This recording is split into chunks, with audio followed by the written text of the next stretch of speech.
distinguished guests and the students present here. As we all know, being the part of university and you are the backbone of the university students, we are celebrating our convocation on the coming 6th December. In this context, we all are celebrating our convocation week, and in this process, we have invited some very enlightened guests in various departments, and we have been fortunate in the Department of Western History to welcome two distinguished guests between us. I would like to introduce Major General Rajan Kochar, Sir, VSM, from the Southern Command of Participation. I would also extend a hearty welcome to our esteemed member of the fraternity and a very renowned psychologist from the Department of Psychology from the RGPG College of Meerut, Professor Kumkum. Now I would like to request our HOD ma'am to welcome sir with a token of appreciation for coming here and gracing this occasion.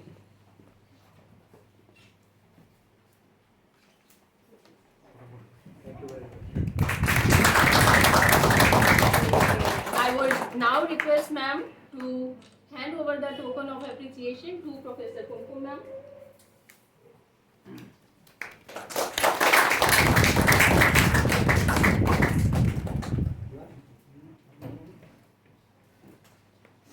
Now, as the custom goes, I would like to introduce you people with an extensive resume of sir in a very brief manner. What I was telling sir that while I was compiling it, and Shalini and I was talking, and I was saying it is a very tough task for me. How I am going to introduce sir? He is having such a vast area of things in his life he has covered, apart from the job he has done in the military.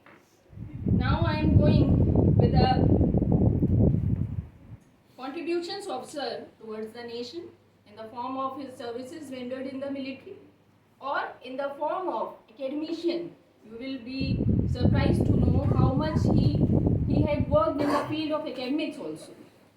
And here the students of ours are taking this task very seriously that ma'am, it is a very tough task to do. So you are going to get a glimpse of a dedicated person in front of you.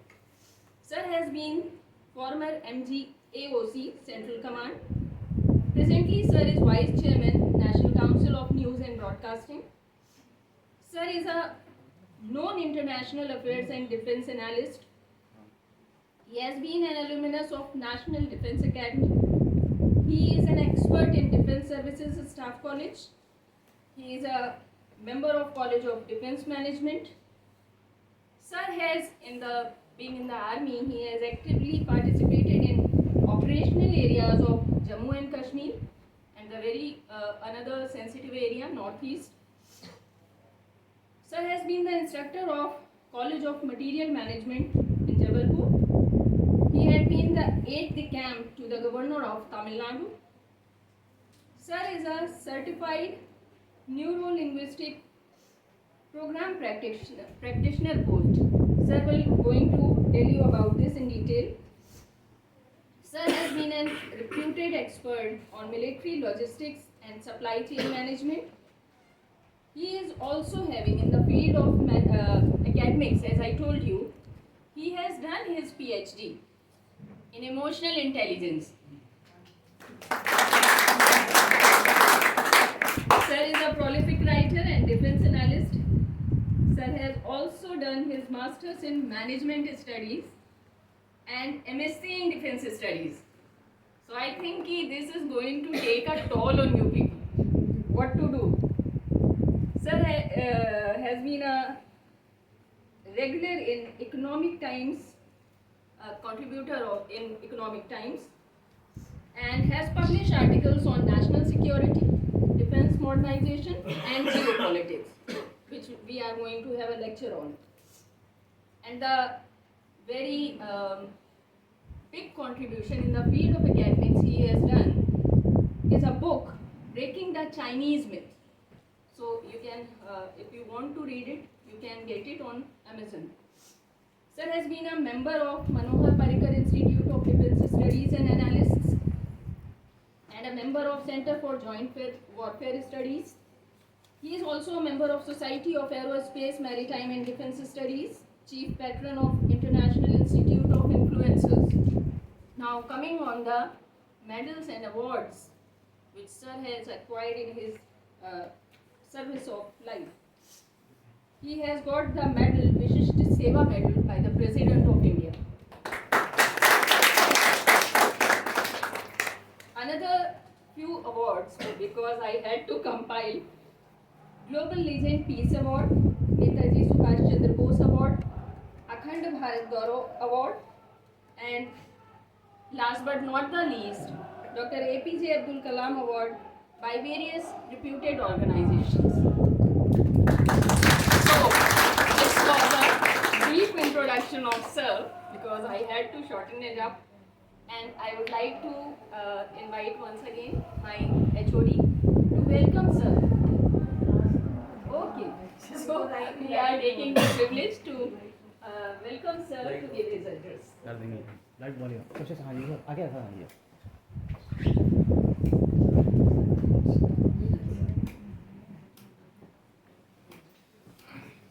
एक ही करने के लिए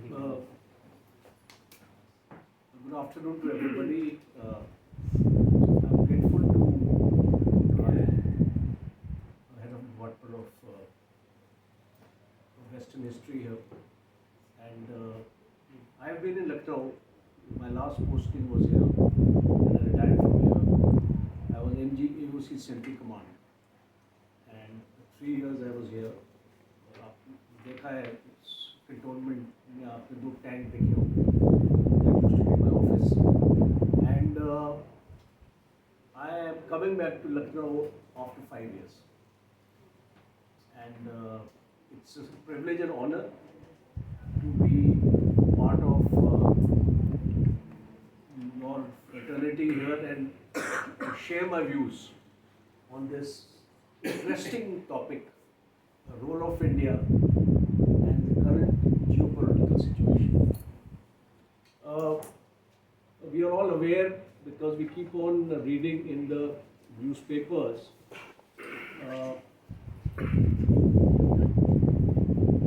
we keep on reading in the newspapers what all is happening around us.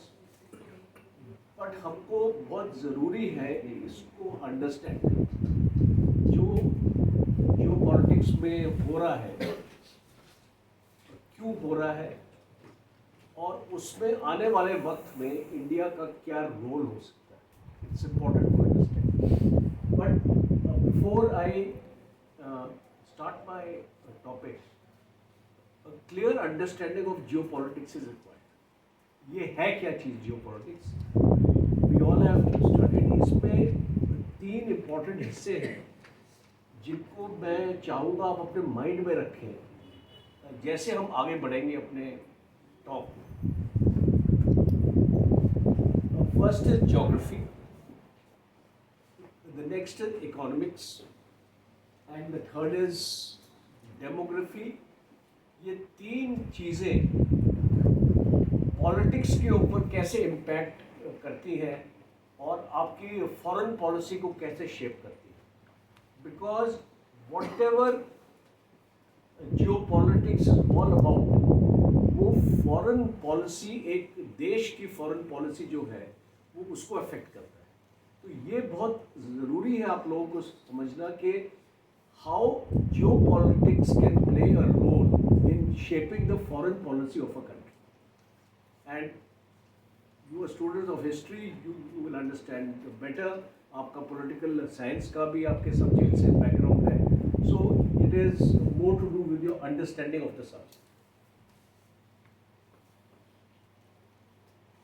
अब जब हम बात करते हैं कि when we are talking, आपने बहुत नेताओं को सुना होगा हमारे देश में कि हम वर्ल्ड की 5th लार्जेस्ट इकोनॉमी है, हम इतने पावरफुल हैं कि हम अभी भारत ने जो 10 साल में 14 साल में किया है वो शायद भारत ने 60-70 साल में नहीं किया। इट इज़, प्लीज़ अंडरस्टैंड, एक पावरफुल नेशन को क्या चीज़ें पावरफुल बनाती हैं, फिर उसके बाद हम इसको हमारे देश के साथ आंकेंगे कि ये जो चीज़ें हैं ये हम किस स्टेज पर हैं। तो जो मैं आपको एक आपका एनालिसिस जो मैं आपके सामने रखूँगा, सबसे पहला क्राइटेरिया है एक नेशन के पावरफुल का कि आपके लीडर्स की वर्ल्ड में क्या स्टैंडिंग है, क्या रिस्पेक्ट है। बिकॉज अगर आप जियो पॉलिटिक्स को फॉरेन पॉलिसी में कन्वर्ट करके इन्फ्लुएंस करना चाहते हैं दूसरे देशों को, तो सबसे पहले leadership is important. So Modi ji है, he is a renowned leader, he is known everywhere as a great personality. जब से वो प्राइम मिनिस्टर बने हैं 76 कंट्रीज को विजिट किया। This is a record. और ये क्यों रिकॉर्ड है? बिकॉज आप जब दूसरे देशों में जाते हैं तो आप अपने डायस्पोरा से भी मिलते हैं। डायस्पोरा का मतलब है कि जो आपके इंडियन ओरिजिन के लोग वहाँ पे जो रह रहे हैं, and you improve your relation with those countries. Relation improve करने से क्या होता है कि you are able to get investments to your country and you are able to improve your GDP and economy. तो हम आगे में आ जाते हैं इकोनॉमिक इन्फ्लुएंस। जब आपका लीडर अच्छा होगा तो आपका ऑटोमेटिकली इकोनॉमिक इन्फ्लुएंस आपका बढ़ेगा। इफ कोविड के टाइम्स में आपने वैक्सीन इतने बनाए, शायद ही किसी देश में इतने वैक्सीन मैन्युफैक्चर हुए थे, और शायद ही हमने फ्री ऑफ कॉस्ट बहुत देशों को बांटा। हमने पाकिस्तान तक को vaccine the. So you can imagine that influence, political influence. World politics में आज अगर यूक्रेन की लड़ाई हो रही है, अगर इजराइल गाजा की लड़ाई हो रही है, उसके बारे में भी बात करेंगे। उस लड़ाई के ऊपर क्या इंडिया का कोई इन्फ्लुएंस हो सकता है उस लड़ाई को रोकने के लिए? उस चीज़ के स्ट्रॉन्ग इंटरनेशनल अलायंसेस।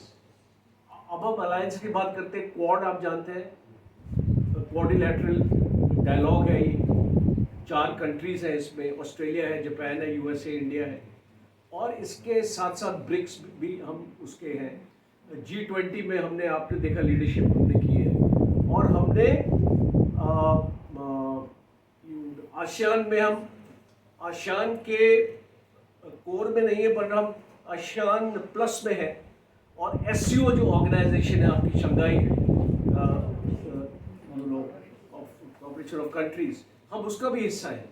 तो आप ये देख सकते हैं कि इंडिया रशिया के साथ भी है, चाइना के साथ भी है, और यूनाइटेड स्टेट्स के साथ भी है इन अलायंसेस में। तो इसका इंडिया को भी फायदा मिलता है। इंटरनेशनल अलायंसेस आपके देश को पावरफुल करती हैं।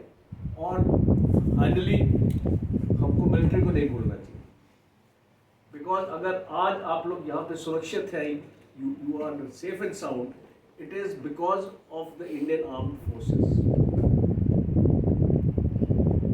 China line of actual control पे बैठा हुआ है, पाकिस्तान लाइन ऑफ कंट्रोल पे है, इंटरनेशनल बाउंड्री है।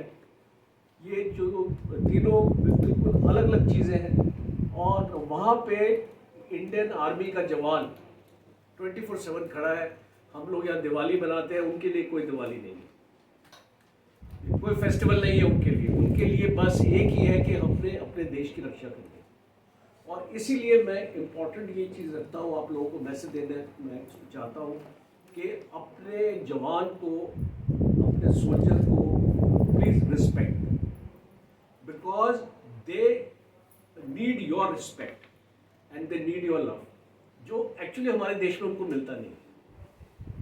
जिस प्रकार से उनको ट्रीट किया जाता है जब वो तकलीफ में होते हैं, या कोई अगर हेल्प मांगने जाते हैं, उनके गांव में कोई प्रॉब्लम है, किसी ने उनकी ज़मीन ले रखी है और माफिया है, पुलिस के साथ मिलके लोग उनका करें। बिकॉज ये मेरा 37 साल का एक्सपीरियंस है, मेरे जवानों ने बहुत फेस किया है और मैंने एसएसपी कलेक्टर्स वगैरह जो सबसे बात करके उनकी प्रॉब्लम को मैं कम किया। बट ये बहुत ज़रूरी है कि जवानों को लड़ाई के टाइम पे मत याद करो, कारगिल के टाइम पे मत याद करो, युद्ध के टाइम पे मत याद करो, उनको आप लोगों की सपोर्ट बहुत ज़रूरी है और तभी वो उस शिद्दत से अपना काम वहाँ बॉर्डर पे कर सकते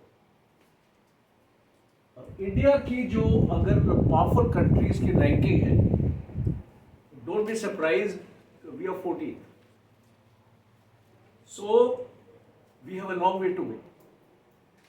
We may be 5th in the world GDP ranking. World GDP ranking doesn't make you powerful. And I'll tell you why. ये जो 3 आप देख रहे हैं, ये वर्ल्ड के 3 मोस्ट पावरफुल नेशन, आप इनको पहचान सकते हैं? Any one of you to say के sorry, अच्छा एक मिनट, कौन है ये 3? हाँ, रशिया बीच में है, राइट में चाइना है, लेफ्ट में यूएस है। Okay good.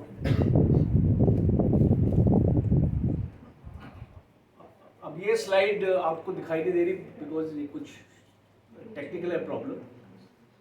अब मैं आपको अपने लैपटॉप से बोल के बताता हूँ कि मैं अपने देश के बारे में बताता हूँ कि हमारी मिलिट्री रैंकिंग वर्ल्ड में नंबर 4 है, हमारी इकोनॉमिक रैंकिंग वर्ल्ड में 5 है और हमारी डिजिटल स्ट्रेंथ रैंकिंग वर्ल्ड में 44 है। और मैं एक इम्पॉर्टेंट फैसेट यहाँ पे आपके सामने लेके आऊँगा जियोपॉलिटिक्स के बारे में, that tomorrow's geopolitics is all about digital infrastructure. जो टेक्नोलॉजिकल कंपनीज हैं वो पूरे वर्ल्ड की जियोपॉलिटिक्स को डिक्टेट करेगी, because that is the future and that is why we are only the 14th most powerful country in the world because of our digital ranking. We have a long way to go for that.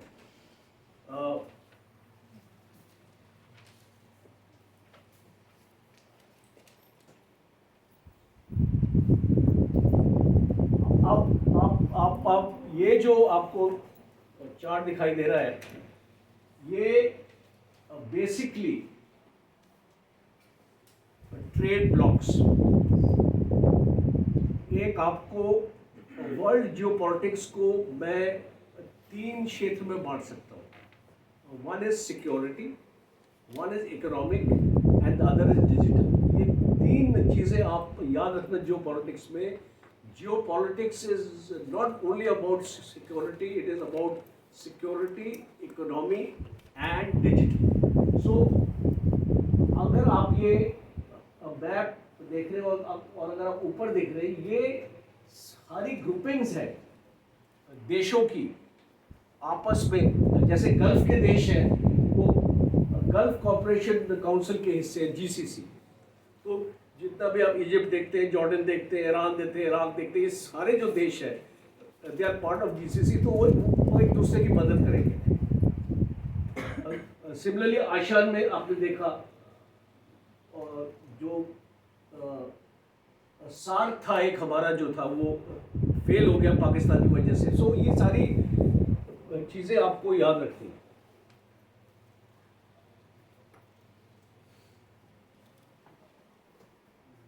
अब एक मेरी यहाँ पे slide है conflict Jones की, जो actually यहाँ पे दिखाई नहीं जा सकी because of some technical issue. आज के वर्ल्ड में 6 जगह कॉन्फ्लिक्ट्स हो रही। I want you to understand कि हम इस कॉन्फ्लिक्ट्स को कैसे इंडिया एक रोल प्ले कर सकता है। अफ्रीका में Sudan and Ethiopia and Somalia, यहाँ पे सिविल वॉर चल रही है, there is no rule of law, 1000 लोग मारे जा रहे, न्यूज में कहीं नहीं आ रहा। अगला जो कॉन्फ्लिक्ट है वो इसराइल और गाजा में चल रहा है, वो न्यूज में रोज आता है। और अजरबैजान और आर्मेनिया का कॉन्फ्लिक्ट वो भी चल रहा है, पर वो न्यूज में नहीं आता। And finally the Russia Ukraine war 2 साल से ऊपर हो गया, वो चल रही है। अब हम आ जाते हैं मिडिल ईस्ट के बारे में। Let us first talk about the middle east. हम इजराइल और गाजा की बात करेंगे। इस मिडिल ईस्ट में आप देखिए कि आपका जो इजराइल है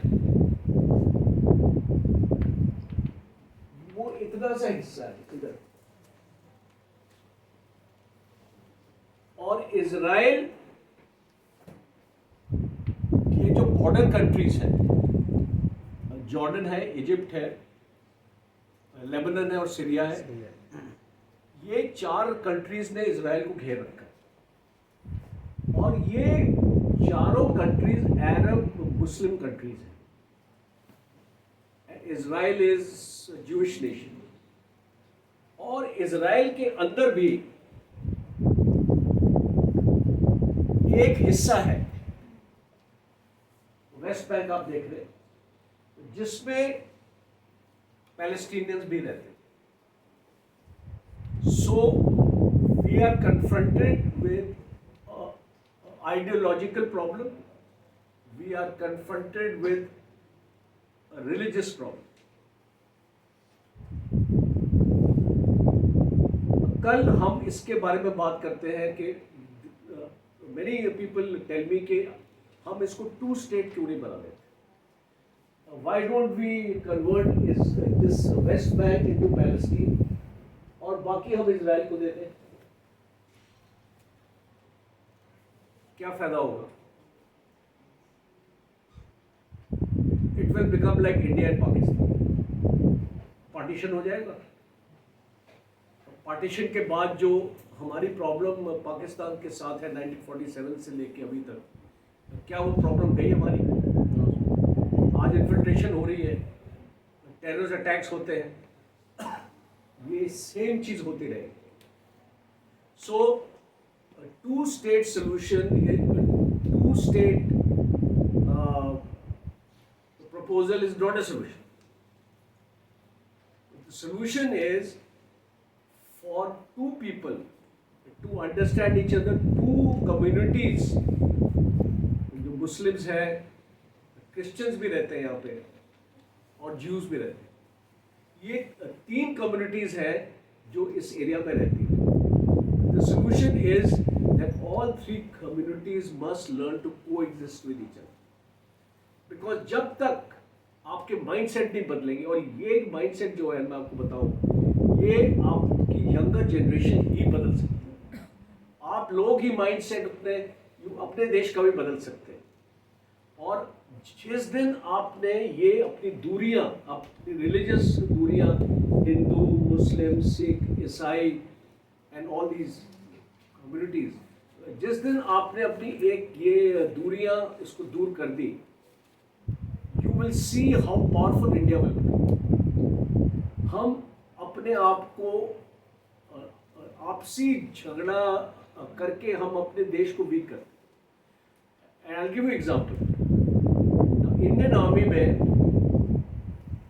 एक सर्वधर्म स्थल होता है।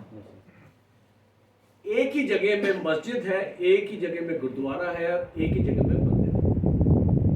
They are all only separated by 1 wall.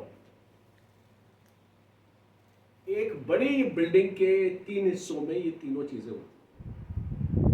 मौलवी भी होता है, ग्रंथी भी होता है, और पंडित जी भी होते हैं।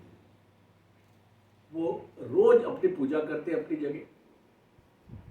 जितने त्यौहार होते हैं हम सब वहाँ पे मिलके हम उसको मनाते हैं, चाहे वो मुस्लिम का हो गया, चाहे वो हिंदू का हो गया, चाहे वो किसी का हो गया। और इसीलिए इंडियन आर्मी का जो फैब्रिक है वो इतना स्ट्रॉन्ग है। because we do not differentiate between a Muslim जवान और a Hindu जवान और a Christian जवान और a Sikh जवान.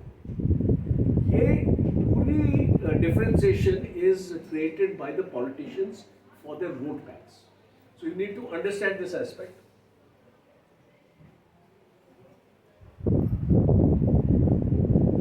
नेक्स्ट ये रशिया यूक्रेन की स्लाइड नहीं आ रही है. एक छोटा सा मैं इसमें रशिया यूक्रेन वॉर के बारे में बोलूँगा कि व्हेन सुपर पावर, एक सुपर पावर की क्या डेफिनेशन है? I want to any student in one line can please tell me, आप क्या सोचते हैं सुपर पावर किसको बुलाएगा? एनीवन? सर मिलिट्री और economic superiority compare to others. नहीं, सुपर पावर वो तो मिलिट्री में अगर नंबर वन है, उस पे नंबर वन है तो ऑटोमेटिकली, मैं रैंकिंग की नहीं बात कर, मैं उसके रोल की बात कर. Sir, dominant geopolitical influence. Okay, So a country that is able to it is self-dependent as well as able to help the other countries in needs. Good, बहुत पास आ गया. Having a nuclear power. Okay, that is one of the facets of your being powerful. So the international transactions are held in that difference. You mean to say dollar and all? Okay. Basically, economics power से mainly sir. a superpower is that country which can carry out intervention in any part of the world within 72 hours. Within 72 hours. इसका मतलब कि आज अगर Israel में problem है तो मैं 72 घंटे में अपनी फौज को इजराइल के पास भेज सकता हूँ उसकी मदद करने के लिए. मेरे 2 एयरक्राफ्ट कैरियर पहुंच जाते हैं. अगर तैवान में प्रॉब्लम है तो मैं अपने 2 एयरक्राफ्ट कैरियर साउथ चाइना सी के पास इंडो पैसिफिक में रख सकता हूँ. और ये कैसे आप 72 आवर्स में कैसे कर पाएंगे? आप अपने मिलिट्री बेसिस बनाते हैं, अलग अलग कंट्रीज में अपने मिलिट्री बेसिस बनाते हैं. So if you correlate this with America, if you correlate this with China, if you correlate this with Russia, which country stands out? That is why अगर Russia ये बोले कि मैं सुपर पावर हूं, no he is not super. और अगर China बोले तो China also cannot intervene in the Mediterranean sea, in the red sea, where is America can go to the Indian ocean also. आपने 1971 में देखा होगा उसका जो इसको 7th फ्लीट पहुंच गई थी वहां पे. Yes sir. रशिया ने रोका था उसको. सो दैट कैपेबिलिटी, जिस दिन भारत में ये कैपेबिलिटी आएगी उस दिन भारत सुपर पावर बनेगा. आप don't go by carrot by the TV channel that India next super power है. वो सुपर पावर की कैपेबिलिटी लाने के लिए आपको अपनी मैरीटाइम, आपको अपनी डिफेंस फोर्सेस, आपको अपनी नेवी को मजबूत करना पड़ेगा. आपके पास तो एक ही एयरक्राफ्ट कैरियर है, दूसरा आपका बन रहा है, आपका तैयार हो जाएगा. आपको 41 स्क्वाड्रन्स आपको एयरफोर्स में चाहिए, आपके पास 32 स्क्वाड्रन्स है. 9 to 10 स्क्वाड्रन्स की शॉर्टफॉल है एयरफोर्स में. आपके पास आपकी एयरफोर्स में ही कमी है. अपने देश को डिफेंड करने के लिए आपको 41 स्क्वाड्रन चाहिए. बाहर जाने की तो छोड़ दो. कहां पे मिलिट्री बेसेस हैं आज आपके? यूरोप में कोई मिलिट्री बेस है इंडिया का? No sir. So we have to develop that capability. If somebody says 2047 में इंडिया सुपर पावर बन जाएगा, मुझे उसकी नॉलेज के ऊपर हंसी आती है, because you first have to develop your own capabilities super power बनने की.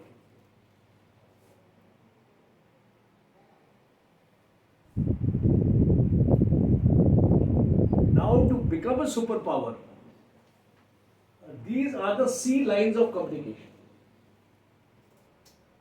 ये जो मैप है ये है C lines of communication. You should be able to have your ports in all these places in order to influence the world geopolitics. World geopolitics में अगर India कोई अगर अपना रोल प्ले करना चाहता है तो ये सी लाइंस ऑफ कम्युनिकेशन में इंडिया को हर एक जगह पहुंचना पड़ेगा, और वहाँ पे हमारे पास इतनी कैपेबिलिटी नहीं है. It's only America. एंड अभी आपने चाइना का बेल्ट रोड इनिशिएटिव आपने देखा है. क्यों? Now China has realized if I have to be a superpower tomorrow, because Russia तो छोड़ दो, Russia is out of the race today. It is now only USA and China. So China क्या कर रहा है? यहाँ पे सारी जगह अपने बेसेस बना. Yes, sir.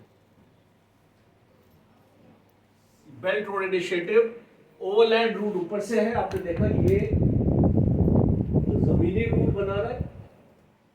चाइना से लेके जर्मनी तक पहुंचने की कोशिश करेंगे थ्रू रोड. वो जो सीपेक जो बन रहा है, Yes, sir.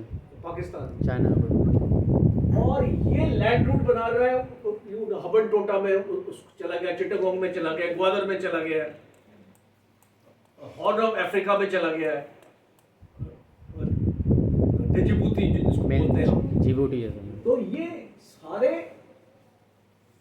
चाइना ने अपनी नेवी को पिछले 20 साल में इतना स्ट्रॉन्ग कर लिया है कि it is now debatable whether USA's navy is stronger और Chinese navy stronger.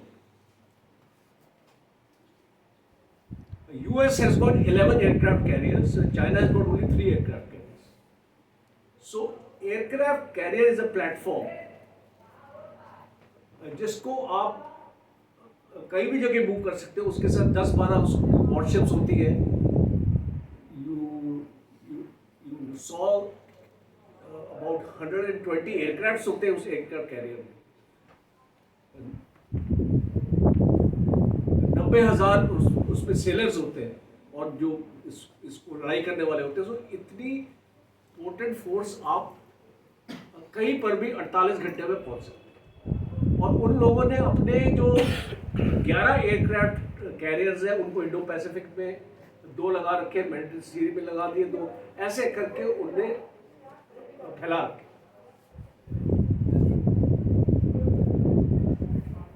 Now we talk about India.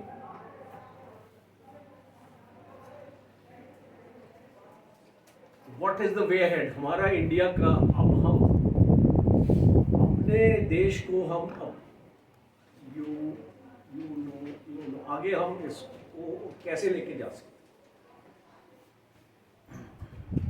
आप हिस्ट्री के स्टूडेंट्स हैं, आपने हड़प्पन उस टाइम ईरा आपने देखा होगा. उस टाइम पे जो इंडिया का जीडीपी था वो पूरे वर्ल्ड का 1/3 था. That is 33.3% of the world's GDP was the Indian. Today we are only 4.1%. मैं एक स्लाइड दिखाता हूँ आपको, शायद जीडीपी की स्लाइड नहीं दिख रही उसमें. तो today we are contributing around 4% to the world GDP. It's a long way to go. एक नेशन को जियोपॉलिटिक्स को इन्फ्लुएंस करने के लिए आपने सुना होगा 2 टर्म्स का, hard power and soft power. Hard power is more important than soft. India के पास सॉफ्ट पावर है, मोदी जी को सब सुनते हैं, हर एक फोरम में रिस्पेक्ट करते, but we don't have hard power. अगर कोई देश को मदद चाहिए, हम अपने फोर्सेस को वहां पे नहीं भेज सकते, बिकॉज हमारे पास इतनी है जो हमारे देश को डिफेंड कर सके. So we need hard power. Hard power में वी नीड मनी. पैसा चाहिए. इक्विपमेंट खरीदने के लिए करोड़ों के एक टैंक जो आता है करोड़ों में आता है. तो अगर आपको आपका जो एयरक्राफ्ट है वो भी, अगर आपका एक एयरक्राफ्ट है तो वो भी करोड़ों में आता है. तो अगर आपको अपनी डेफिशिएंसीज को पूरा करना है और आगे अगर आपको बढ़ना है तो आपको अपना हार्ड पावर बढ़ाना है. Multiple grouping of nations are important. For example, हाँ, ये multiple grouping of nations है. हम इसमें काफी हद तक हम इसको प्रोग्रेस कर चुके हैं.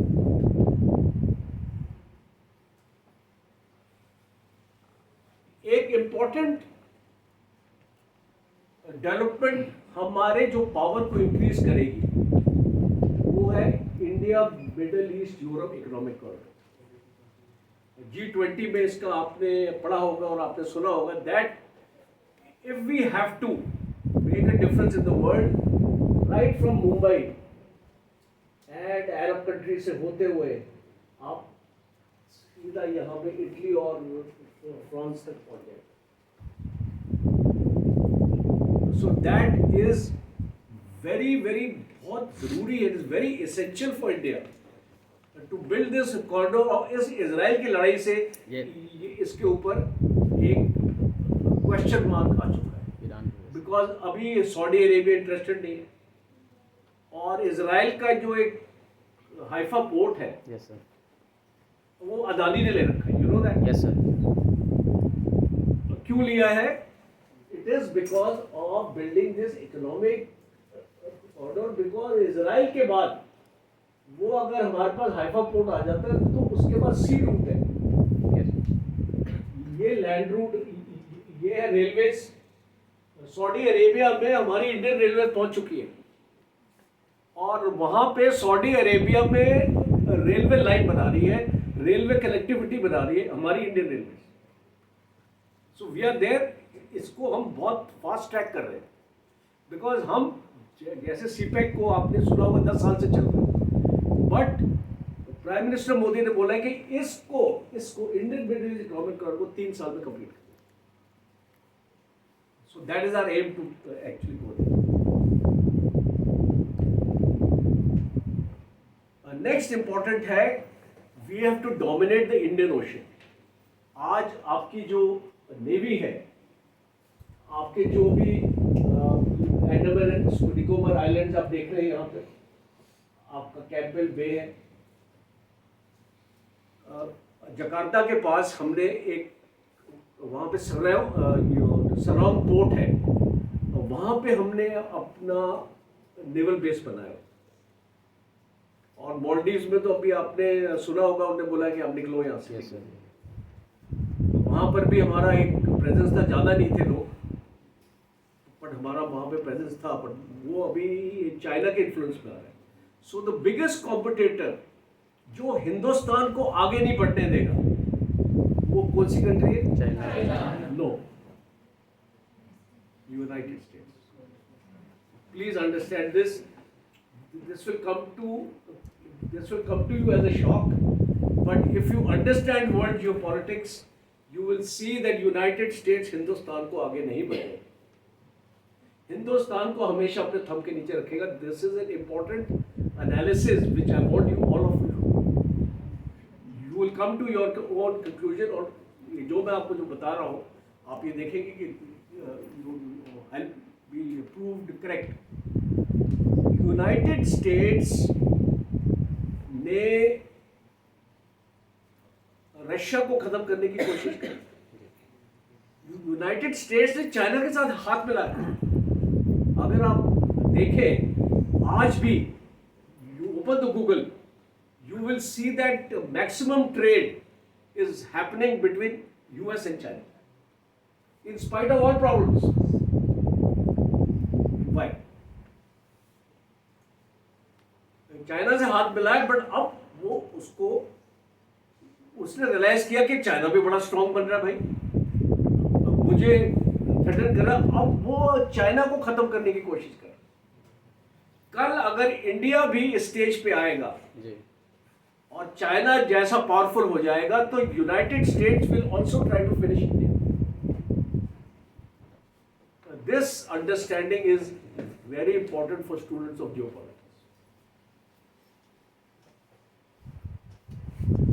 Lastly, we all are talking about security. As far as geopolitics, we are talking about economy, but tomorrow's real geopolitics is in the realm of digital infrastructure. आज आपका UPI, आपने देखा होगा G20 में UPI के ऊपर बहुत जोर था। क्यों जोर था? Because we want this UPI to be adopted by all G20 nations. जब लड़ाई होती है तो क्या लगते हैं लड़ाई में? सैंक्शन लगते हैं। सैंक्शन से आप अपने ट्रांजैक्शन नहीं कर पाते।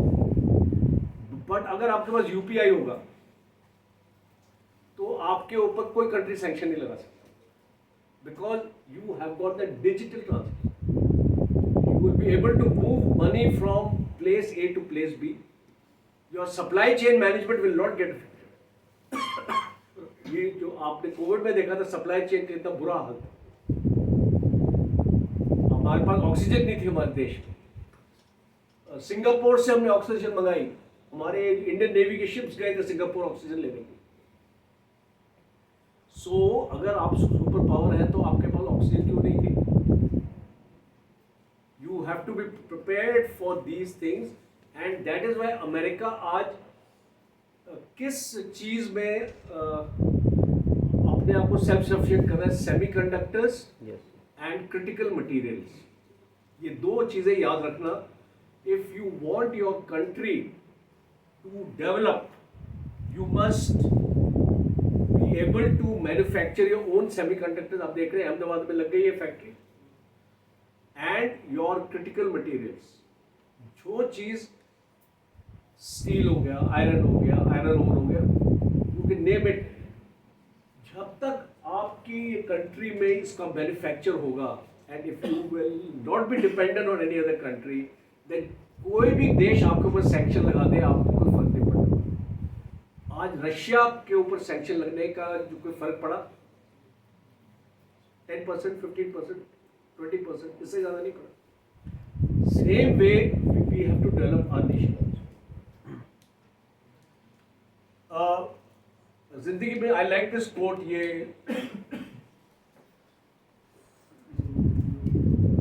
लॉर्ड कृष्णा ने ये कोट दिया था। There are two primary choices in life: to accept the conditions as they exist, or to accept responsibility for changing. So I want this change to come from each one of you. Each one of you must bring this change कि हम अपने देश को और आगे हम इसको कैसे ले जा सकते हैं और किस प्रकार से हम ले जा सकते हैं। और एक अंडरस्टैंडिंग आपको लेनी पड़ेगी कि इंडिया का रोल जियो पॉलिटिक्स में। आज इंडिया इजराइल और गाजा के बीच में सीज फायर करा सकता था? किसने कराया? United states of America. Qatar ने, वो भी यूनाइटेड स्टेट्स के प्रेशर पे। आज यूक्रेन और रशिया की लड़ाई में क्या इंडिया उसको रुकवा सका? नहीं रुकवा सका। अजरबैजान की कॉन्फ्लिक्ट में, आर्मेनिया की कॉन्फ्लिक्ट में इंडिया कोई इम्पैक्ट वहां पे कर सका? नहीं कर सका। सूडान में जो चल रहा है, अब आप देखिए, अमेरिका का बेस इराक में भी है, अमेरिका का बेस कतार में भी है। सारी मिडिल ईस्ट कंट्रीज में अमेरिका ने अपने बेसेस बना रखे हैं।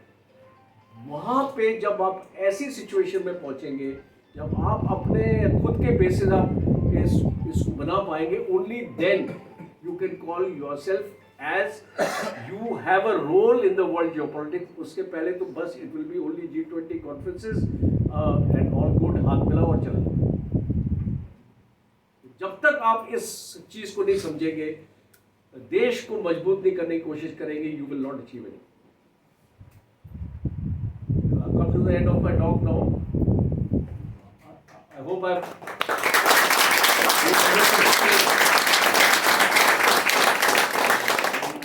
what the world geopolitics is all about, and we'll have a question and answer session if you actually permit. सारे सब दिला दो, सब दिला दो। You can feel free to ask me any questions. It may not be related to geopolitics, it can be related to other aspects of national security. Whatever, अगर आपके mind में आपको कोई चीज़ तंग कर रही है, जो आप सोच रहे हो कि मुझे समझ नहीं आ रहा है इस चीज़ के बारे में, you are free to ask मी।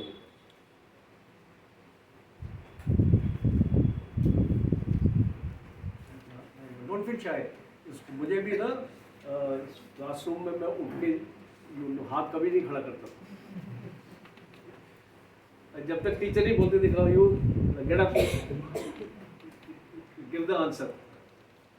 तो अभी मैं ये चाहता हूँ कि आप खुद ही इसको तो मुझे आपसे पूछना पड़ेगा। How will things progress if good. how will things progress if we are able to let go of our differences, like Hindu, Muslim, all the communities and all? Like, how will things progress after that?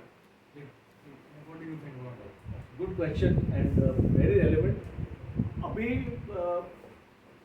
मैंने अब आप देखिए हमारी country में जो federal structure है, हमारे India में फेडरल स्ट्रक्चर है, यूनियन ऑफ इंडिया है, सेंट्रल गवर्नमेंट है, एक state government.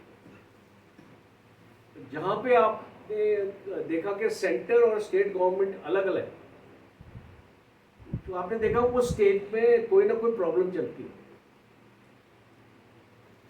You can take the example of West Bengal, you can take the example of Kerala। मैं ये दो एग्जाम्पल इसलिए दे रहा हूँ बिकॉज यहाँ पे काफ़ी एंटी नेशनल एलिमेंट्स का जमावड़ा बढ़ रहा है, हमारे देश को जो अंदर से कमज़ोर करना चाहता है। So this question is relevant. अगर आपकी सिक्योरिटी फोर्सेस जो आपके देश के बॉर्डर पर है, और अगर आप उनको अपने देश के अंदर ही डिप्लॉय कर देंगे प्रॉब्लम को रिजॉल्व करने के लिए, तो आपके बॉर्डर्स मैनेजमेंट वीक हो जाता है, आपकी इन्फिल्ट्रेशन बढ़ जाती है। सो यहाँ पे मैं एक वर्ड इस्तेमाल करूँगा, वो है role of civil society. Please understand the role of civil society is extremely important today, and this WhatsApp is the biggest enemy. This is the biggest enemy जो हमारे आपस में जो नफरत पैदा करता है। बिकॉज आप कई बार आप ऐसा कोई व्हाट्सएप मैसेज पढ़ेंगे जिससे आपको गुस्सा आता है, आप कोई भी रिलीजियस कम्युनिटी के हो सकते हैं, पर आपको गुस्सा आता है व्हाट्सएप मैसेज पढ़ के। बट क्या उस व्हाट्सएप मैसेज में सच्चाई है? 100% आप उसको बोल सकते हैं कि 100% करेक्ट है? क्या आपको ऐसी इंफॉर्मेशन है? नहीं होती है। 90% ऐसे जो व्हाट्सएप मैसेजेस निकलते हैं जो इंसाइट करते हैं हमारे अंदर में उसको गुस्सा पैदा करते हैं, और उस गुस्सा पैदा करके हम आपस में झगड़ते हैं, हम गवर्नमेंट की प्रॉपर्टी को नष्ट करते हैं, और हम देश का नुकसान करते हैं, करोड़ों रुपयों का नुकसान हो जाता है। So it is extremely important here, जो अभी क्वेश्चन है कि it is united we stand, divided we fall, एक बहुत पुरानी कहावत है, आपने सुना होगा इसके बारे में। सो हम जितना भाईचारा मेंटेन कर सके एक दूसरे, देखिए हर एक चीज़ तो आप एक दूसरे की मान नहीं सकते। आपके फैमिली में भी डिफरेंसेस होते हैं। आपके फादर की सोच अलग हो सकती है, मदर की हो सकती है, आपकी हो सकती है, आपके सिस्टर की सोच अलग हो सकती है। बट अलग सोच रखना कोई गलत बात नहीं है, it is good. You may have a difference of opinion, but that difference of opinion should not culminate into hatred. अगर आपके फादर कोई ऐसी चीज ओपिनियन रखते हैं जो आपके ओपिनियन से नहीं, इसका मतलब आप अपने फादर से नफरत करने लगेंगे। तो that is the thing I want to emphasise. Have difference of opinion, have everything, but remove this hatred. और ये जो हेट, जो आपका हेट न्यूज़ चलती है, काफ़ी टीवी चैनल में, 8-9 टीवी चैनल में जाता हूँ, भारतवर्ष टीवी 9 में, रिपब्लिक में, आज तक में, और टाइम्स नाउ में, और एबीपी न्यूज़ में, न्यूज़ नेशन में, जी सलाम में, मैं 8-9 टीवी चैनल में रेगुलरली जाता हूँ। रोज़ मेरे 2-3 प्रोग्राम्स होते हैं, और मैं यही उस चैनल में हर एक कम्युनिटी का जो है पैनलिस्ट मिलेगा, बट आपस में झगड़ा करने से तो कोई फायदा नहीं है। आपने इसको देखा होगा, कई चैनल में झगड़े होते रहते हैं आपस में। तो most important is that you must be able to accept others view point. आपका अपना व्यू पॉइंट है, उसका अपना व्यू पॉइंट है, इसका ये मतलब नहीं कि आप झगड़ा करने लगे। You may not accept, but आपने अपनी बात कह दी और उसने अपनी बात कह दी, वो अपनी जगह ठीक है, आप अपनी जगह ठीक है। What is the problem? Sir, Bharat की सुरक्षा के सामने कहा जा रहा है कि 2 पॉइंट अगर कभी वार होती है तो 2.5 फ्रंट खुल जाएंगे। 2.5 front. And half front is internal, but internal matter is a state subject. Land order is a state subject. At that time, how is managed? ये जो 2.5 फ्रंट वॉर है, एक तो फ्रंट आपका पाकिस्तान हो गया और एक फ्रंट आपका चाइना हो गया। ये हाफ फ्रंट क्या है? ये इसको हम बोलते हैं grey zone warfare. Grey zone warfare, इसके बारे में आप स्टडी कीजिए। ये इसमें स्टेट गवर्नमेंट का कुछ रोल नहीं है। ग्रे जोन का वॉरफेयर का मतलब है कि ये लड़ाई साइबर के थ्रू लड़ी जाएगी, स्पेस के थ्रू लड़ी जाएगी। टेररिस्ट आपको इन्फिल्ट्रेट करेंगे और आपको मिलिट्री टारगेट्स को नष्ट करने की कोशिश करेंगे। This is known as the grey zone warfare. और ये जो शुरू होगी लड़ाई, ये एक्चुअली ग्रे जोन से ही शुरू होगी। सबसे पहले साइबर अटैक होगा आपके। आपने यूक्रेन की लड़ाई में देखा कि फर्स्ट 48 आवर्स में यूक्रेन के ऊपर साइबर अटैक हुआ, and Ukraine was able to overcome because of help from a technological company. So ये जो लड़ाई है, ये सबसे अहम लड़ाई है, बिकॉज अगर आपके ऊपर साइबर अटैक हो गया, मैं आपको एग्जांपल देता हूँ, आपके बैंकिंग सिस्टम बंद हो गए, आप कोई बैंकिंग ट्रांजैक्शन नहीं कर पाएंगे, हैक हो गया सारा सिस्टम। आपकी रेलवेज के आपके जो सारे जो सिग्नल्स है वो आजकल इलेक्ट्रॉनिक है, वो एक ग्रिड पे चलते हैं, तो आपकी ट्रेनें जो है वो मूव नहीं कर पाएंगी, बिकॉज कहीं पे नहीं पता चलेगा कि दूसरी ट्रेन। आपने ओडिशा में जो एक्सीडेंट देखा है, इट हैज हैपेंड। तीसरा, अगर आपका एयरपोर्ट में अगर आपका ATC हैक हो गया तो आपका कोई फ्लाइट आपकी टेक ऑफ नहीं कर सकती, लैंड नहीं कर सकती। सो यू कैन इमेजिन के what are the consequences of this grey zone warfare. तो ये ग्रे जोन वॉरफेयर कोई स्टेट की जो प्रॉब्लम, इंटरनल प्रॉब्लम्स का ही हिस्सा नहीं है, ये एक बहुत बड़ा हिस्सा है लड़ाई का। इसमें चाइना ने अपने आप को हमसे 10 साल एडवांस में चल रहा है, हम उस स्टेज पे पहुंचे नहीं। जब अगर लड़ाई होगी, चाइना ये सब करेगा हमारे साथ, हमारे सिस्टम्स को जैम कर देगा, वो हमारे कम्युनिकेशंस को जैम कर देगा, हम एक दूसरे से कम्युनिकेट नहीं कर पाएंगे, आपके व्हाट्सएप बंद हो जाएगा। सो इट इज़ इम्पॉर्टेंट। तो ये इसका तोड़ अभी हम ये जो हमारे एजेंसी निकाल, एक आपने ऑर्गेनाइजेशन सुनी होगी NTRO करके, तो वो उस पर मेरा फ्रेंड है, he is also a major, he is number 2 in that organisation, तो हमारे आपस में डिस्कशन होते हैं, तो हम काफ़ी अच्छे लेवल तक पहुंच रहे हैं, तो उसके बारे में आप चिंता मत कीजिए, हम भी उस चीज़ के लिए तैयारी करें। सर पॉलिटिकल प्रेशर में जो अदर कंट्री में जो आर्मी का इन्फ्लुएंस होता है, तो उसमें आर्मी का क्या रोल रहता है? जब पॉलिटिकल प्रेशर में आती है कि नहीं आती है वो? ऐसा है कि एक डेमोक्रेसी में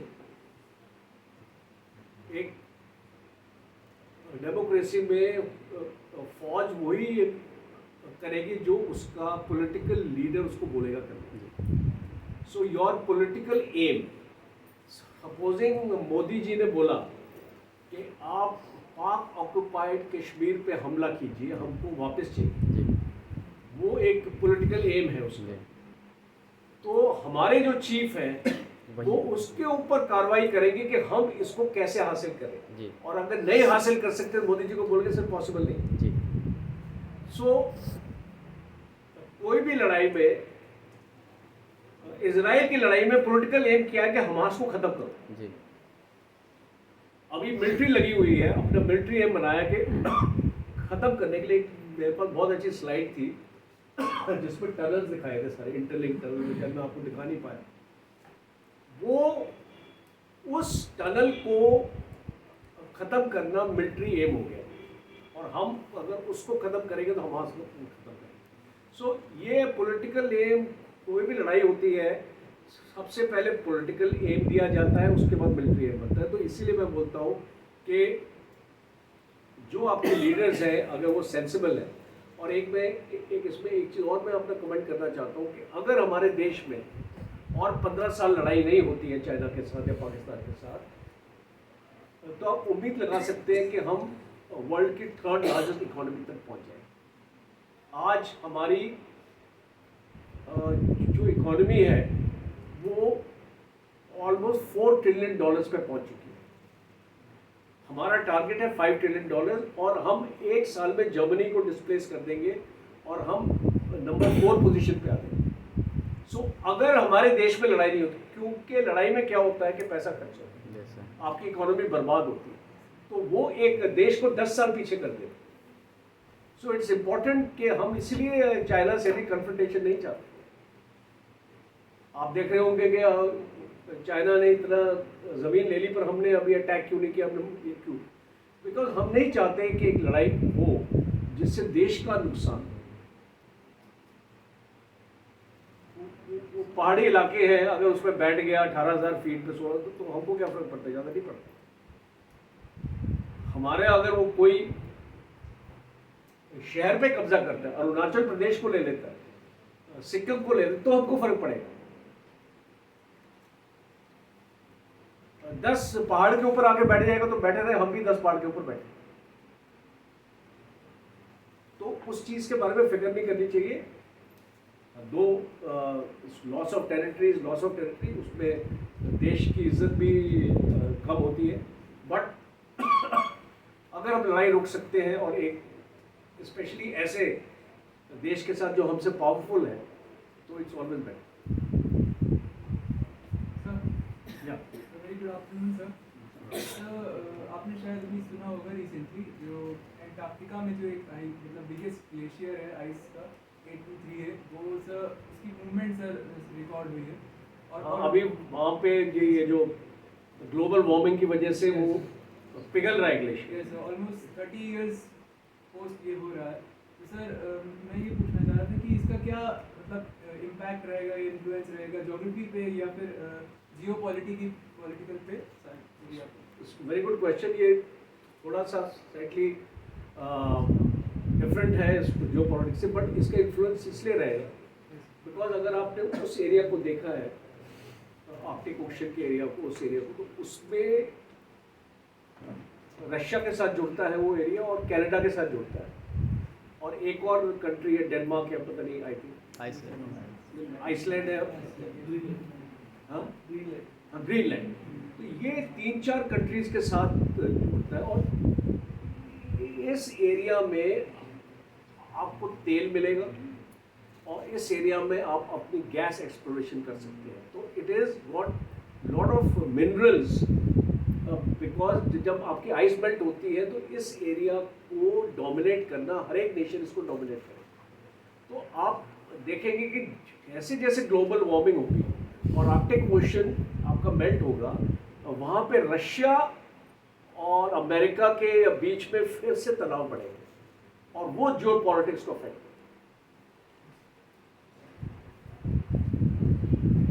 So as you have just seen that India having its influence on global geopolitical situations like increasing military and such things.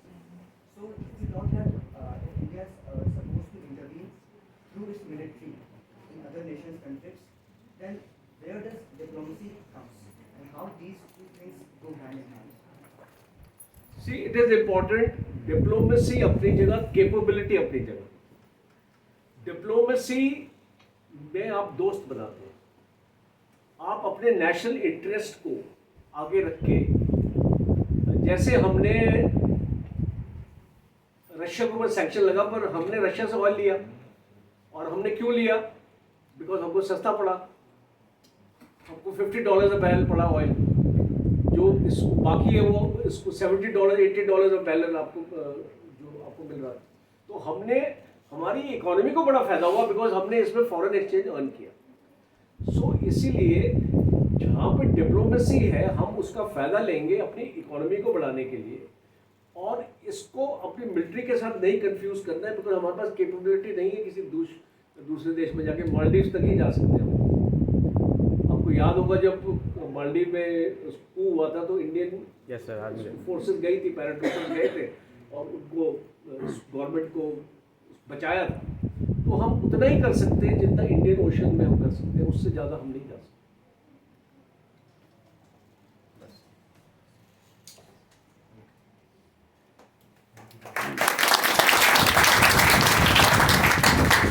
बहुत बहुत धन्यवाद सर। और आप लोगों के प्रश्नों से ये तो लग ही रहा था कि ये सिलसिला रुकने का नाम नहीं लेगा, क्योंकि जितना हम लोगों ने एक्सपेक्ट किया था, जैसा हमने सर के परिचय में पहले ही कहा आपसे कि एक इन डेप्थ जानकारी हम लोगों को इस क्षेत्र की मिलनी है जिसमें हम सबकी विभिन्न प्रकार की जानकारियाँ हैं, लेकिन इतने की उम्मीद दरअसल हमने भी नहीं की थी कि आपकी जियोपॉलिटिक्स के मामले में जो समझ, आई होप कि हमारे रिसर्च स्टूडेंट्स को इससे खासा लाभ होने वाला है, जो भी इस क्षेत्र पे काम करने वाले हैं और जो विद्वत्ता समय से पहले दर्शाने की कोशिश करने लगते हैं कभी कभी, तो विद्वत्ता आपको अनुभव से आ जाती है। तो सर का फिर से हम अपने छात्रों की ओर से, लखनऊ विश्वविद्यालय की ओर से धन्यवाद करते हैं। अब हमारे बीच में चूँकि एक और भी बहुत अहम शख्सियत मौजूद हैं, प्रोफेसर कुमकुम मैम, और इनसे आप लोगों में से कई लोग परिचित हैं, और मेरा आग्रह है मैम से कि आप लोगों के बीच आएँ और चंद शब्दों से आप लोगों को फिर से पुनरावलोकित करें आपके विभिन्न क्षेत्रों के विषय में। मैम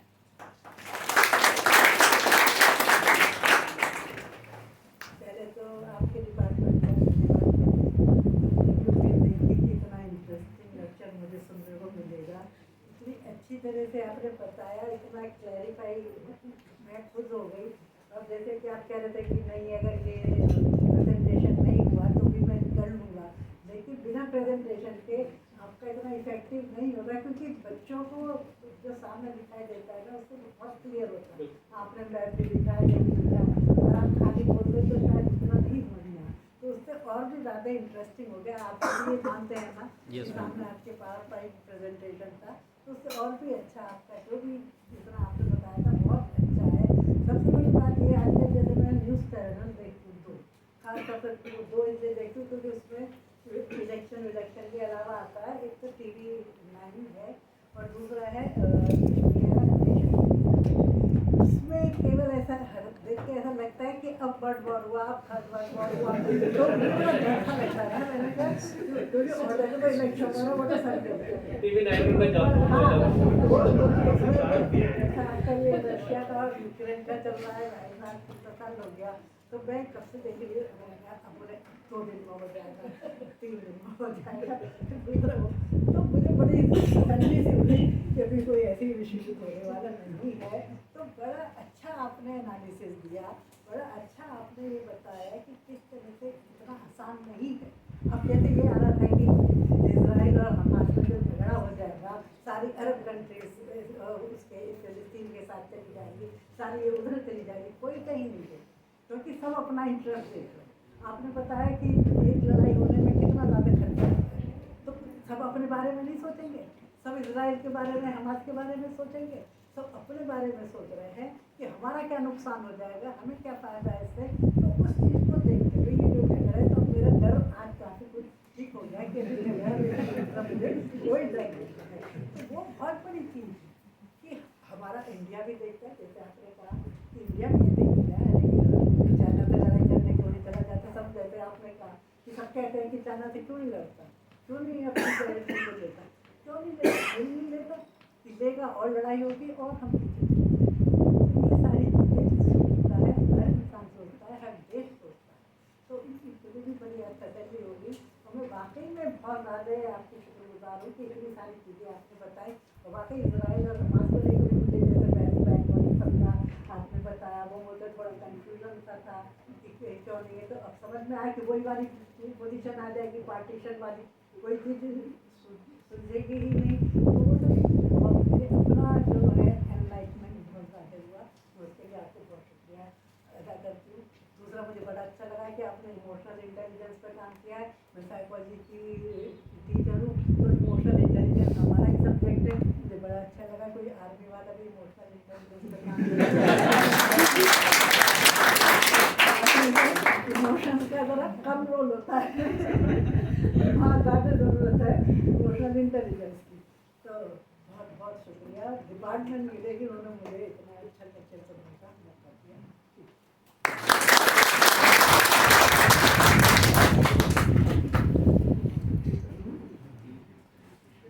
इतने अच्छे सेशन के बाद अब मैं अपनी विभागाध्यक्ष से आग्रह करूंगी कि वो आएँ और धन्यवाद ज्ञापन पेश करें।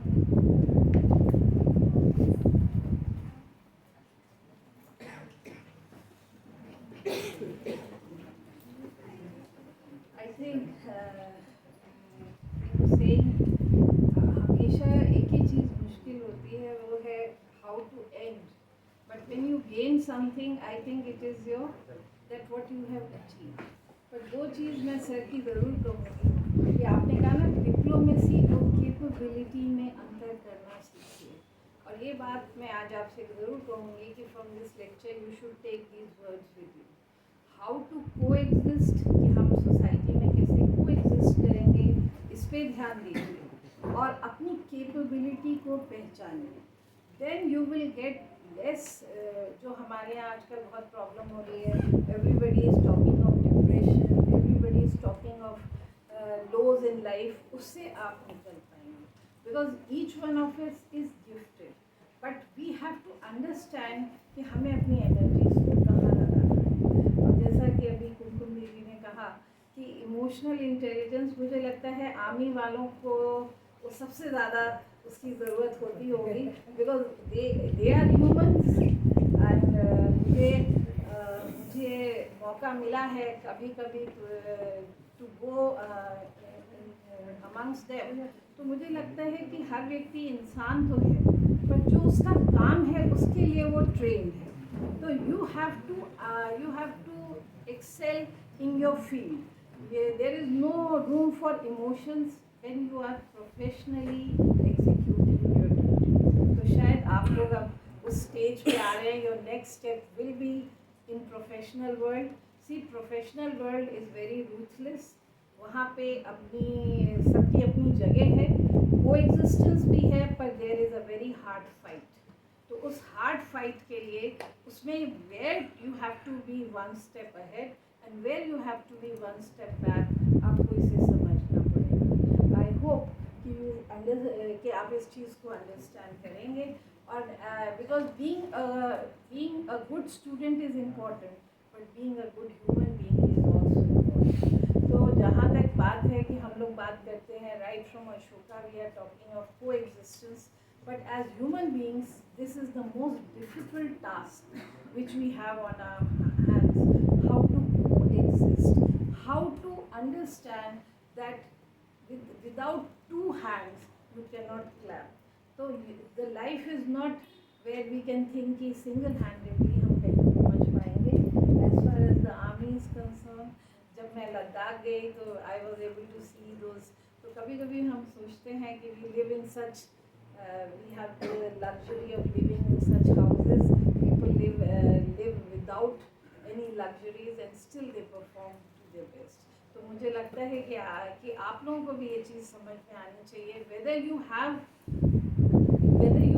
the resources or you don't have the resources, but you will have to convert those resources, whatever you have, those half chances or whatever you have, into full to get what in life. Complaining leads us nowhere.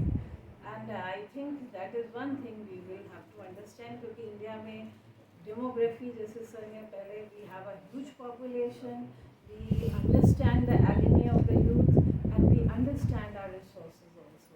But I think we lived in a blessed country that despite everything, we are able to survive together. And I hope that we will be able to progress. And one thing, today you will go back with one thing, that political leaders may say anything, but achieving a place in world community is a hard task, which will only come through hard work. Thank you so much, sir. Thank you so much, sir. And to Didi, I am always blessed to have her in my life, and I think that is something which I always cherish. तो उनके आने से मुझे बहुत अच्छा लगा. For sir, my all respect, because and one person I always leave out, that is my daughter.